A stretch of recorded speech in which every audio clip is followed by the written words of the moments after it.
जय वतन, जय वतन, इस पर हुकूमत, इस पर हुकूमत, इसकी हिफाजत, इसकी हिफाजत। कभी कभी तारीख ऐसे गुमनाम इलाकों से जन्म लेती है जिनके आंगन में ख्वाब दबाने की कोशिश की जाती है, मगर वो ख्वाब ऐसी चंगारियां बनकर भड़क उठती हैं कि तारीख उन्हें हमेशा अपने औराक में समेट लेती है। जब ये ख्वाब आज़ादी के हों तो ये किसी एक कौम, किसी एक नजरिए और किसी ज़मीन के पाबंद नहीं होते। बरसगीर अभी आज़ादी की तपश में सुलग रहा था। हिंदुस्तान की गलियों में इनकलाब जिंदाबाद के नारे गूंजते थे और दूसरी तरफ फलस्तीन में सहूनी तसल्लुत के खिलाफ अरब बगावत उरूज पे थी। वियतनामी फ्रांस के खिलाफ लड़ रहे थे और अफ्रीका में नेल्सन मंडेला जैसे नौजवान साम्राज्य के पंजे चीरने पे तुले हुए थे। ऐसे में एक बच्चा कपवाड़ा के एक गांव त्रिगाम में पैदा होता है, जिसको ये मालूम नहीं था कि वो एक दिन तारीख का अनवान बनेगा। कैसे हैं दोस्तों, मैं ख्वाजा एहसन शहजाद। ये कहानी है मकबूल बट की, जो 18 फरवरी 1938 को कपवाड़ा के गाँव त्रिगाम में पैदा हुए। ये वो दौर था कि जब बरसगीर के अंदर आजादी की तहरीक चल रही थी। 1947 में बरसगीर तकसीम होकर दो रियासतें वजूद में आई, एक पाकिस्तान और दूसरा हिंदुस्तान। कश्मीर जो कभी जन्नत कहलाता था, लेकिन महाराजा की शख्सी हुकूमत के अंधोनाक दौर के बाद अब ये दुनिया के लिए ग्रेट गेम बन चुका था। एक तरफ हिंदुस्तान और दूसरी तरफ पाकिस्तान और बीच में कश्मीरी अवाम का बिखरता हुआ एक ख्वाब था। ये वो दौर था कि जब दुनिया में आज़ादी की तहरीकें जोरों पे थी। चीन में माओ ज़ेतुंग ने कैसानों और मजदूरों को साथ मिलाकर इनकलाब की बुनियाद रख दी थी। अलजायर ने भी फ्रांस के खिलाफ जदोजहद शुरू कर रखी थी। क्यूबा में फेडरल कास्ट्रो इनकलाब ला रहे थे। अफ्रीकी रियासतें एक एक करके साम्राज्य के पंजे तोड़ रही थी। बरसगीर की तकसीम के बाद कश्मीर को भी गैर फितरी तरीके से तकसीम किया गया।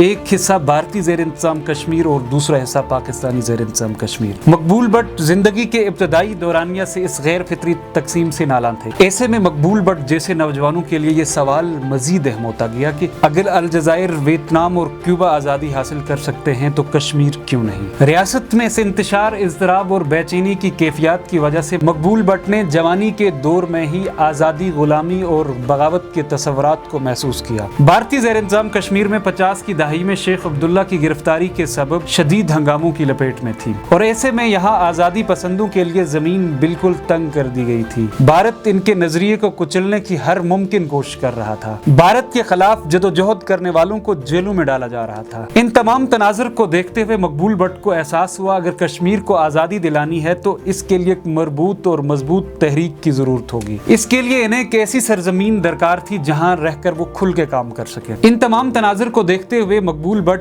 1958 को भारतीय ज़ेर इंतज़ाम कश्मीर से पाकिस्तानी ज़ेर इंतज़ाम कश्मीर में आ गए। ये सफ़र महज एक जगराफियाई हिजरत या कोई फरार नहीं था, ये एक इनकलाबी नजरिए का सफर था। मकबूल बट ये जानते थे कि पाकिस्तानी ज़ेर इंतज़ाम कश्मीर में रहकर एक मुनज़्ज़म तहरीक शुरू कर सकते हैं और यहाँ एक ऐसी सियासी क़यादत का चुनाव करेंगे जो सियासी बयानात के अलावा अमली मैदान में आकर मसला कश्मीर पर काम कर सकें। मुजफ्फराबाद पहुँचकर यहाँ के सरहदी मुहाफ़िज़ों ने इन्हें पूछगछ के लिए मुजफ्फराबाद किले में नजरबंद कर दिया। कुछ अरसा की नजरबंदी के बाद मकबूल बट को रिहा कर दिया गया, लेकिन वो जान चुके थे कि कश्मीर की आज़ादी का ख्वाब पूरा करने के लिए उन्हें एक वसी मैदान चाहिए। यही सोचकर वो पेशावर की तरफ रवाना हो गए और यहाँ पेशावर यूनिवर्सिटी में दाखिला ले लिया। पेशावर में मकबूल बट ने न सिर्फ तालीम हासिल की बल्कि यहाँ सहाफत में भी कदम रखा और यहाँ के एक अखबार अंजाम में भी काम करने लगे। यही वो वक्त था कि जब इन्होंने सहाफत को एक पेशा नहीं बल्कि इनकलाबी तहरीक का हथियार बनाने का फैसला कर लिया। यही वो सोच थी कि जिसने इन्हें अपना अखबार निकालने पर मजबूर किया। ये महज एक अखबार नहीं था कि बल्कि मुज़ाहमत का एक पैगाम था। वसाइल की कमी की वजह से इस अखबार को इन्हें बंद करना पड़ गया। 1961 में इन्होंने पेशावर में ही शादी कर ली। यहाँ मकबूल बट ने यह महसूस किया कि सिर्फ सहाफत ही काफी नहीं कि आज़ादी के लिए उन्हें मुकम्मल जदोजहद करनी होगी। ये 1960 की दहाई थी। कश्मीर में सियासी जमूद था। यहाँ इक़्तिदार में बैठे लोग सिर्फ वक्त गुजार रहे थे। आलमी सतह पर कॉलोनियल निज़ाम खत्म हो रहा था, मगर कश्मीर अब भी दो रियासतों के दरमियान एक सियासी मोहरा बना हुआ था। रिवायती सियासी जमातें यहाँ फिक्री जमूद का शिकार हो चुकी थी। मकबूल बट ने अपने साथियों को अपने साथ मिलाकर महाज राय शुमारी की बुनियाद डाली। 1965 में मकबूल बट ने अमली जदोजहद का आगाज किया اور اپنے کچھ ساتھیوں کے ساتھ مل کر محاذ رائے شماری کی بنیاد رکھی۔ یہ کوئی روایتی سیاسی جماعت نہیں تھی بلکہ ایک ایسی تنظیم تھی جو ایک تحریک تھی، ایک انقلاب تھا اور ایک بغاوت تھی۔ یہ تحریک کشمیر کی عوام کو یہ احساس دلانے کے لیے تھی کہ وہ اپنے فیصلے خود کریں۔ محاذ رائے شماری کے بعد انہوں نے اپنے کچھ دوستوں کے ساتھ مل کر Jammu Kashmir national liberation front سے ایک عسکری ونگ تیار کی، جس کا مقصد نوجوانوں کو عسکری تربیت دے کر آزادی کے حصول کے لیے نوجوانوں کو گوریلا وار کے لیے تیار کرنا تھا۔ یہ وہ وقت تھا کہ جب مقبول بٹ طاقتور حلقوں میں دن بدن مزید طاقتور ہو رہے تھے۔ جون 1966 میں مقبول بٹ اور ان کے ساتھی واپس بھارتی زیر انتظام کشمیر میں لوٹے۔ یہ کوئی عام واپسی نہیں تھی بلکہ ایک انقلابی مشن تھا۔ یہاں ہر مخبر اور ہر جاسوس انقلابیوں کو پکڑوانے کی مکمل تیاری میں تھا۔ یہاں پکڑے جانے کا مطلب یقینی موت تھا۔ ان کی واپسی کا مقصد بھارتی زیر انتظام کشمیر میں مسلح جدوجہد کو منظم کرنا اور یہاں نیشنل لبریشن فرنٹ کے نیٹ ورک کو قائم کرنا اور یہاں باقاعدہ مسلح جدوجہد کا آغاز کرنا۔ مقبول بٹ بھارتی زیر انتظام کشمیر میں موجود تھے تو ایک مسلح جھڑپ کے دوران وہاں بھارتی انٹیلیجنس کا ایک افیسر امر چند مارا گیا۔ اس قتل کا الزام مقبول بٹ اور ان کے ساتھیوں پر براہ راست لگایا گیا۔ بھارت نے انہیں پاکستان کا ایجنٹ قرار دے دیا اور مقبول بٹ اور ان کے ساتھیوں کو یہاں گرفتار کر دیا۔ گرفتاری کے بعد مقبول بٹ کو بھارتی عدالت نے سزائے موت سنائی۔ جب جج نے مقبول بٹ کو سزائے موت سنائی تو یہ وہ لمحہ تھا کہ جب تاریخ نے اپنی سانس روک لی تھی۔ مقبول بٹ نے جج سے ایک ایسی بات کہہ دی کہ جس نے تاریخ کی دیواروں پر ہمیشہ ثبت ہونا تھا۔ کوئی ایسی رسی ابھی بنی ہی نہیں ہے کہ جو مقبول بٹ کے گلے کا پھندا بن سکے۔ یہ محض ایک جملہ نہیں بلکہ انقلاب کا اعلان تھا۔ دنیا کو بتانے کا یہ پیغام تھا کہ موت انقلابیوں کو کبھی نہیں ڈرا سکتی۔ 2 سال بعد دسمبر 1968 میں مقبول بٹ نے سری نگر جیل سے ایک سرنگ کھود کر ناقابل یقین فرار میں کامیاب ہو گئے۔ جیل سے فرار کے بعد وہ ڈائریکٹ پاکستانی زیر انتظام کشمیر میں آئے اور یہاں کے ارباب اختیار نے انہیں شکوک و شبہات کی نظر سے دیکھنا شروع کر دیا، کیونکہ بھارت مقبول بٹ کو قتل، بھارت کے خلاف بغاوت اور عسکری سرگرمیوں کے الزام میں سزائے موت سنا چکا تھا۔ اگر مقبول بٹ جیل میں رہتے تو ممکنہ طور پر انہیں بہت جلد پھانسی دے دی جاتی۔ 18 جون 1969 کو مقبول بٹ، ہاشم قریشی اور امان اللہ خان ڈاکٹر فاروق حیدر خان کے گھر راولپنڈی میں کھانے کی میز پہ جمع تھے۔ اچانک ریڈیو پر خبر نشر ہوئی کہ آرٹیا کے آزادی کی جنگ لڑنے والے 3 نوجوانوں نے ایتھوپیا کے مسافر طیارے پر ہینڈ گرنیڈ اور ٹائم بمبو سے حملہ کر دیا۔ کیونکہ اس وقت ایتھوپیا نے آرٹیا پر قبضہ کر لیا تھا، وہاں آزادی کی مسلح تحریک چل رہی تھی۔ وہاں بیٹھے بیٹھے مقبول بٹ کے ذہن میں یہ خیال آیا کہ انہیں اپنی آزادی کی آواز کو پوری دنیا تک پہنچانے کے لیے ایک اسی طرح کا کام کرنا چاہیے، ایک طیارہ اغوا کرنا چاہیے۔ ڈاکٹر فاروق حیدر کے گھر پر یہاں گنگا ہائی جیکنگ کا منصوبہ بنایا۔ جب منصوبہ بن گیا تو ہاشم قریشی کو طیارہ ہائی جیک کرنے کی باقاعدہ تربیت دی جانے لگی۔ تربیت کے بعد ہاشم قریشی واپس سری نگر لوٹے۔ انہوں نے اپنے ایک رشتہ دار اشرف قریشی کو سارا منصوبہ بتایا۔ ہاشم قریشی روزانہ ورزش کے بہانے اشرف قریشی کو قلعہ ہری پربت میں طیارہ ہائی جیک کرنے کی تربیت دیتے رہے۔ گنگا ہائی جیکنگ کے لیے 30 جنوری 1971 کی دن کا انتخاب کیا گیا۔ 30 جنوری کے انتخاب کا مقصد یہ بتایا جاتا ہے کہ ان دنوں بھارتی وزیر اعظم کے بیٹے راجیو گاندھی بطور پائلٹ سری نگر آیا جایا کرتے تھے۔ 30 جنوری 1971 ہفتے کا دن تھا۔ ہاشم قریشی اور اشرف قریشی طے شدہ پلان کے تحت سری نگر ایئرپورٹ پہ پہنچے، لیکن بدقسمتی سے راجیو گاندھی کسی ضروری کام کی وجہ سے نہیں آئے تھے۔ دن 11 بجے سری نگر ایئرپورٹ سے گنگا جموں کے لیے اڑان بھر گیا، لیکن طے شدہ منصوبے کے تحت ہاشم قریشی اور اشرف قریشی نے اس جہاز کو اغوا کر کے لاہور ایئرپورٹ پہ اتارا۔ گنگا ہائی جیکنگ کا بنیادی مقصد کشمیر کو عالمی سطح پر اجاگر کرنا تھا، کیونکہ یہاں دونوں طرف ہندوستان اور پاکستان کی طرف سے ایک فکری جمود تھا۔ امن اور مذاکرات کے نام پر کشمیری عوام کو مکمل فریب میں رکھا گیا تھا۔ 80 گھنٹے جہاز کو لاہور ایئرپورٹ پہ رکھنے کے بعد جہاز کو آگ لگا دی گئی اور جو مسافر سوار تھے انہیں واپس بھیجا گیا۔ آگ لگانے کے وقت ہاشم قریشی جل گیا اور انہیں لاہور کے سروسز ہسپتال میں لے جایا گیا۔ بھارت نے گنگا ہائی جیکنگ کو پاکستانی سازش قرار دے دیا۔ ادھر پاکستان نے گنگا ہائی جیکنگ کے لیے ایک کمیشن بنایا جس کی سربراہی سندھ ہائی کورٹ کے جج جسٹس نور العارفین کو سونپی گئی۔ کمیشن نے انکوائری کے بعد یہ رپورٹ پیش کی کہ گنگا ہائی جیکنگ انڈیا کی سازش تھی اور ہاشم قریشی انڈین ایجنٹ ہے۔ اس کمیشن کی رپورٹ میں ہاشم قریشی، اشرف قریشی، مقبول بٹ اور ان کے ساتھیوں کو حراست میں لے لیا گیا اور انہیں لاہور کے شاہی قلعہ میں بند کر دیا گیا۔ دوران حراست ان قیدیوں پر بیش پناہ مظالم ڈھائے گئے۔ 1971 سے 1973 میں یہاں ٹرائل چلتا رہا۔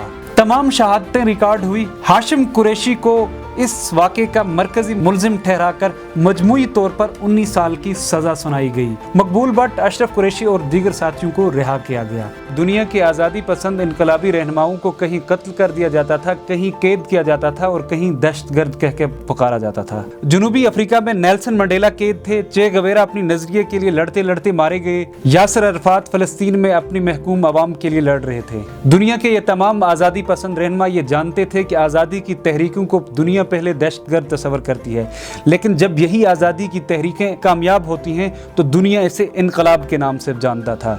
इस तमाम तनाज़ुर को देखते हुए मकबूल भट्ट ने यह फैसला किया, अगर मैं यहीं पे रहा तो तारीख मुझे एक गुमनाम हाईजैकर के तौर पे याद रखेगी, मुझे वापस जाना होगा, मैंने तारीख जिंदा करनी है। इन आलमी तहरीकों को देखते हुए और कश्मीर की आज़ादी की लगन में 1976 में मकबूल भट्ट ने वापस भारतीय ज़ेर इंतज़ाम कश्मीर में जाने का फैसला किया। यह फैसला तारीख में एक मामला बन गया।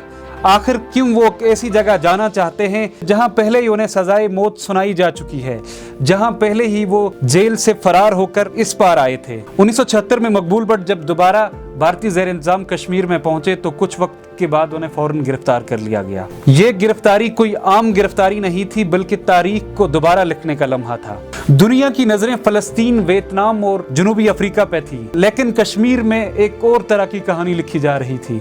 ये कहानी मकबूल भट्ट अपने किरदार से लिख रहा था। वहां जाने का मकसद ये था कि भारतीय ज़ेर इंतज़ाम कश्मीर में तहरीक आज़ादी कमजोर पड़ चुकी थी।